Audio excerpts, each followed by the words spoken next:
Guys, Ricardo here. Welcome to another Blog Tech Tips. And today guys, what I'm going to do is I'm going to show you basically some cool tips in using your Samsung Galaxy S8, Note 8 or Galaxy S8 Plus more effectively. Alright, so these are cool things you might not have noticed. You might know them or you might not know them. So just bear with us as you might discover something new about your device. Alright, so the first trick I would like to show you guys is that of course if you're on the home screen, fastest way to access the notifications or the apps tray, sorry, not notifications, the apps tray, is to swipe up, and of course the apps tray will pop right up. So this is the new gesture that replaces the button that was right here. Of course you can actually replace the button. There's a video on that. I'll put it somewhere on screen around here, but of course by default all you gotta do is swipe up, and of course you'll access the apps tray. Now if you notice, this place is really disorganized. For example, you notice there's a lot of blank space right here and right here, and that's done over time because when you add new apps and remove new apps. So in order to reduce the space or to actually get rid of this blank space down here, all you gotta do is tap up here, three dots, and of course you're gonna clean up page. It's gonna tell you, of course, items on screen will be rearranged to fill the empty spaces, and you're gonna hit OK. And of course, if you look right now, guys, all of the apps are condensed down to 2 pages or 3 pages or so on. So you notice the entire screen is filled. Right. Next tip is to actually allow a new gesture to access your notification panels. Now normally you come all the way to the top and slide down to access the notification panel. There's now a new gesture that's the opposite of the apps tray gesture, which would be this one. You swipe down, of course you notice the notification panels come down. To actually enable this feature, you're gonna go here. You're gonna go to home screen settings, and of course this feature should be off for you. Make sure your device is up to date and toggle it on. Once that feature is on, you can swipe down, and of course the notification shade will slide down, and the opposite will open the apps tray. Alright, so that's a cool new one you gotta test out. Another thing that you should do, guys, right away or right out the box where your device is that you'll notice that the apps grid down here, if you want to fit more icons on screen in the apps tray, all you gotta do, guys, is just pinch on the screen, go to home screen settings, and of course go to app grid, and you can actually set it from a 4x6 to a 5x5. 5x5 is gonna allow more apps on screen, so I have mine set to the 5x5. Then you're gonna apply, and more apps is gonna hold on screen.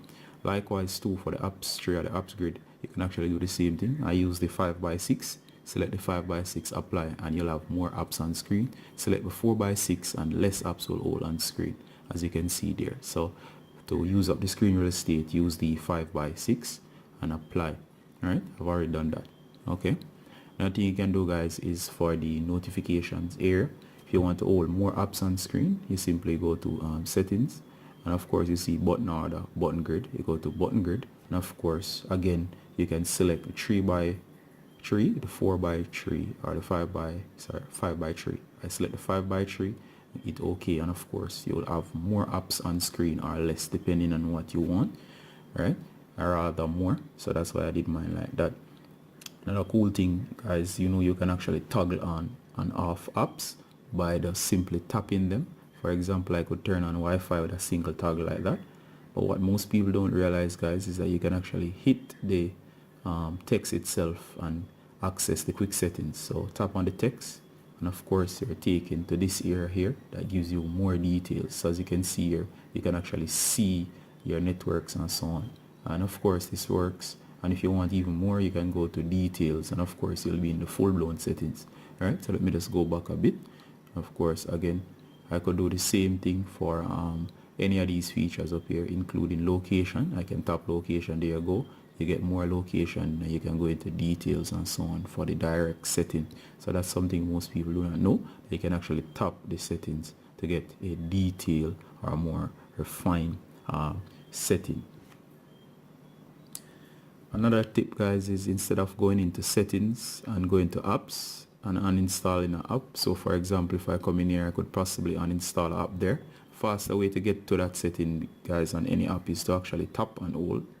This menu will appear. From here you can remove the shortcut. You can put the app to sleep, meaning you don't want it to run in the background and use up resources, or you can uninstall. And of course you can go into app info and access this screen right here. From here you can actually mess with permissions, such as if you want to revoke access to the camera, access to your contacts, or see what permissions this app has on your device. You can control it from here. You can actually go back and you can do stuff like go into storage and clear cache and clear data, and that's the fastest possible way to actually manage your apps without actually go down into settings and actually dig around, which is, I think, is much faster thing to actually do, which is more convenient. Next, guys, I'm going to show you that you can actually get the most out of your display. You can go into display. Once you're in display, guys, make sure you go down to this feature down here. That's called this feature called screen zoom and font. And of course, you could just come in here, and what I recommend for this section here, guys, is that you watch the animation at the top there, and of course it would be at something like there's small, medium, and large. I think it's on medium by default. Set it to small. It will give you crisper icons, and of course in terms of font size, you actually need to read, so I'd put mine to about half there. And of course, by making the screen zoom smaller, it fits more things on screen. You'll be able to see more from web pages and so on. So set that to small, and of course set your text to medium, or you can adjust your text accordingly, but the key one is to set the zoom to very small to fit more things on screen. And with a smaller grid and so on, you'll be able to fit more things on screen and hit apply. Another thing to do, guys, is also set the resolution. You can actually come in here. By default, it's set to FHD plus, which is 2220 by 1080. But you can actually max this up to WQHD plus if you want. But remember, this is gonna also pressure your battery, so you want to bear that in mind. And of course, remember to apply. That's gonna give you the full crisp resolution out of your screen. So, guys, I won't go any further from here. So those are the first set of tips that I wanted to share with you guys. If for any reason you like these tips, please give us a thumbs up and also consider subscribing. So this is recorded from Blog Tech Tips, and that's set of quick tips showing you how to actually handle your device and actually to get the most out of your Samsung Galaxy S8, Note 8, or Galaxy S8 Plus. So this is recorded saying bye until next time. Bye.